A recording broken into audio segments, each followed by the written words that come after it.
اچھا، جب ہم سیرت اور سنت کو آمنے سامنے رکھ کے دیکھیں گے تو نبی صلی اللہ علیہ وسلم کے وہ معمولات کہ جن سے کوئی شرعی حکم صادر ہوتا ہو وہ سنت کہلائے گا، اور وہ معمولات یا وہ جو بھی آپ کے کام ہیں جو کسی شرعی حکم ان سے صادر نہیں ہوتا وہ آپ کی صلی اللہ علیہ وسلم کی سیرت کا حصہ ہیں۔ اب کچھ اللہ کے احکام ایسے ہیں کہ جن کے پر عمل کرنے کا طریقہ بھی محمد الرسول اللہ صلی اللہ علیہ وسلم نے بائنڈنگ کر دیا ہے کہ میرے طریقے ہی پر یہ عمل کرو گے تو قابل قبول ہوگا، وگرنہ نہیں قابل قبول ہوگا۔ مثلا نماز حضور کے طریقے کے مطابق پڑھی جائے گی تو نماز قبول ہوگی، نہیں تو وہ بدعت کی نماز ہوگی۔ اگر آپ نے 3 سجدے کر لیے، وہی خلوص والی بات یہاں بھی آ جائے گی۔ آپ بڑے مخلص ہیں، آپ 2 سجدوں سے آپ کا دل راضی نہیں ہوتا، آپ نے 5 کھڑکانے ہیں، نہیں نماز تو فاسد ہو جائے گی نا، ٹھیک ہو گیا نا۔ تو نماز، اچھا اسی طرح نماز ہی نہیں، کوئی بندہ یہ کہے کہ جناب میں روزہ 2 رکھوں گا کٹھے جوڑ کے، تو وہ یہودیوں کے روزے کے ساتھ اس کی مشابہت ہو جائے گی، یہ محمد الرسول اللہ کا روزہ نہیں رہے گا صلی اللہ علیہ وسلم، ٹھیک ہے نا۔ اسی لیے سحری اور افطاری کی تاکید کی گئی ہے تاکہ روزہ ممتاز ہو جائے اور محمد الرسول اللہ صلی اللہ علیہ وسلم کی سنت کے مطابق ہو جائے۔ حج بھی اسی طرح کرنا پڑے گا جیسے حضور صلی اللہ علیہ وسلم نے کیا ہے۔ ویسے جو ایک ہم جیسا جو وابی مزاج کا بندہ جب پہلی دفعہ حج کرنے جاتا ہے تو وہاں کے وہ سارے عمل دیکھ کے ایک دفعہ تو اسے شاک مطلب جھٹکا لگتا ہے، بھئی یہ کیا ہے، یہ پتھر ہے، اس کو کیا کرنا ہے، چومنا ہے، یہ کیا ہے نا، یہ پتھروں کا بنا ہوا ایک گھر ہے، اس کو کیا کرنا ہے، اس کے گرد چکر لگانے ہیں، یہ کیا ہے، یہ ایک علامت ہے شیطان کی، اس کو پتھر مارنے ہیں۔ تو ان چیزوں سے تو ہم بڑی چڑ کھائے بیٹھے ہوتے ہیں نا، وہاں جا کے کرتے ہیں، وڈے تو وڈا وابی بھی کرتا ہے، کیوں کرتا ہے بھائی؟ کہ یہ سارے محمد الرسول اللہ نے کیے ہیں صلی اللہ علیہ وسلم، اور پابند کر کے گئے ہیں کہ آپ نے کرو گے تو حج ہوگا، عرفات سے بھی پہلے مڑ کے آ گئے تو حج وج کوئی نہیں ہونا تڑا، تو یہ کرنا پڑے گا آپ کو۔ تو کچھ احکام وہ ہیں کہ جن کو صرف محمد الرسول اللہ صلی اللہ علیہ وسلم کے طریقے کے مطابق کریں گے تو وہ عند اللہ قابل قبول ہیں، نہیں تو بدعت، ٹھیک ہو گیا جی۔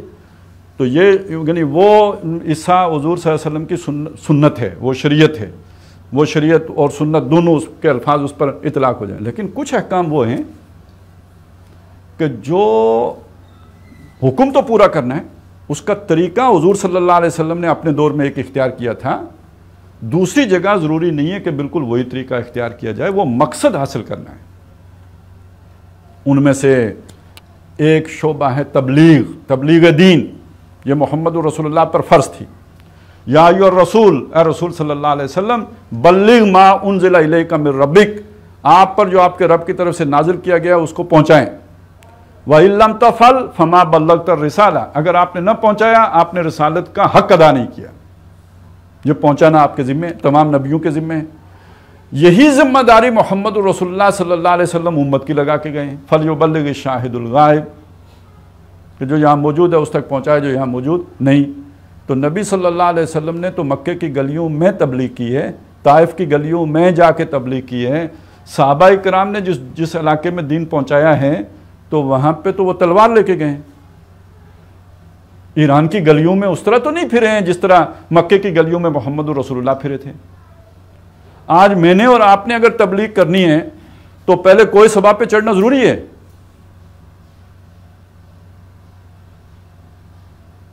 کہ وہاں کھڑے ہو کے کہیں کہ جناب آ جاؤ لوگوں میری بات سنو۔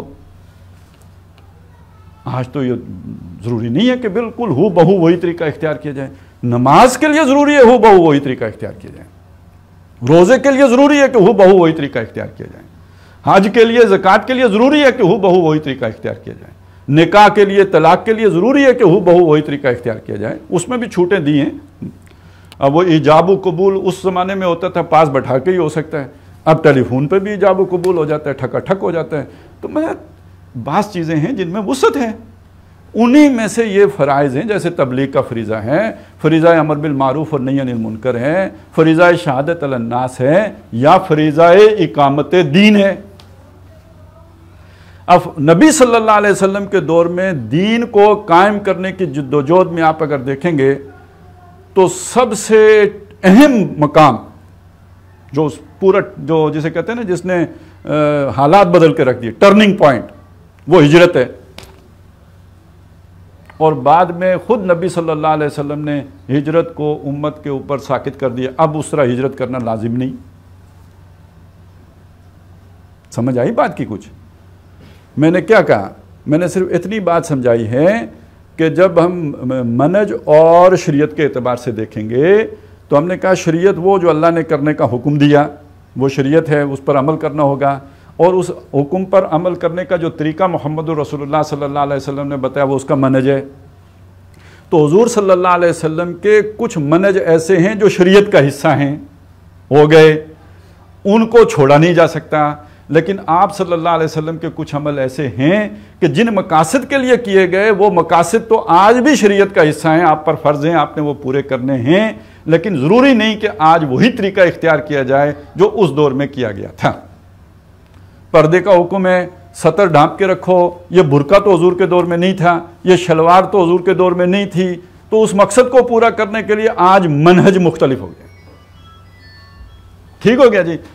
تو جو نبی صلی اللہ علیہ وسلم نے انقلاب برپا کیا، جو آپ صلی اللہ علیہ وسلم نے نظام تبدیل کیا، جو آپ صلی اللہ علیہ وسلم نے وہاں پہ دین کو غالب کر دیا، کفر کو مٹا دیا، اس کے لیے جو طریقے آپ نے اپنے دور میں اختیار کیے تھے ان کو سامنے رکھتے ہوئے ایک اصولی رہنمائی تو ہم لیں گے وہاں سے.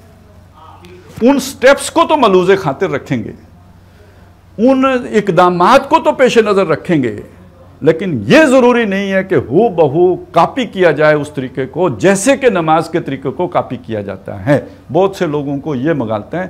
یہی مغالطہ صاحب مفاہیم کو لاحق ہوا کہ وہ سیرت اور سنت کو انہوں نے کر دیا مکس، اور یہ سمجھ لیا، از خود سمجھ لیا، بزوم خیش سمجھ لیا، اپنے ہی تئیں سمجھ لیا کہ ڈاکٹر صاحب نے منہج انقلاب نبوی کو وہ مقام دے دیا ہے جو شریعت کا مقام ہوتا ہے. تو ڈاکٹر صاحب نے وہ مقام نہیں دیا.